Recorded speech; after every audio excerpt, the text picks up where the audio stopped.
TV के साथ मैं हूं समन नसीर और मैं हूं अरूज फखर। शामिल करेंगे न्यूज़ हेडलाइंस।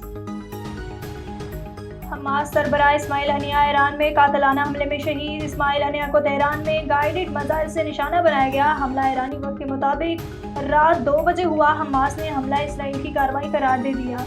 इस्माइल हनिया सदर की तकरीब हल्फ बर्दारी में शिरकत के लिए गए थे। इस्माइल हनिया साबिक फौजियों के लिए मखसूस रहायशगाह में मुकीम थे। इस्माइल हनिया जंगबंदी के मुज़ाकरात का भी हिस्सा थे।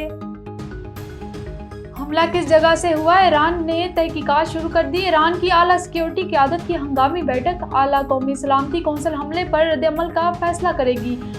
इस्माइल हनिया का खून रायगा नहीं जाएगा। शहादत से ईरान का फ़लस्तीन से रिश्ता मजीद मजबूत होगा।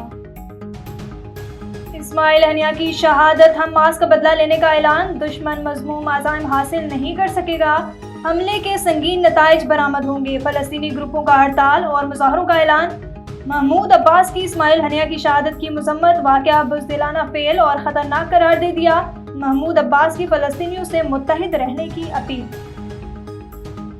इसराइली फौज का इस्माइल हनिया की शहादत पर रद्द-ए-अमल देने से इनकार। अमेरिका का एक बार फिर इसराइल की हमायत में खुलकर सामने आ गया। इसराइल पर हमला हुआ तो दिफा करेंगे। मशरिकी वस्ता में जंग नागज़ीर नहीं, कशीदगी को कम करने की कोशिश कर रही हैं। रूस और तुर्किया की इस्माइल हनिया की शहादत की मजम्मत। इसराइल अमन नहीं चाहता, जंग फैलाना चाहता है। रूस ने कत्ल नाकाबिले कबूल और सियासी करार दे दिया। इस्माइल हनिया का कत्ल कशीदगी में मजीद इजाफे का बाइस बनेगा। न्यूज़ स्टूडियो से फिर वक्त इतना ही। खबरों और अपडेट्स के लिए देखते रहिए A1 TV। A1 TV, सब पे नजर, अंदर की खबर।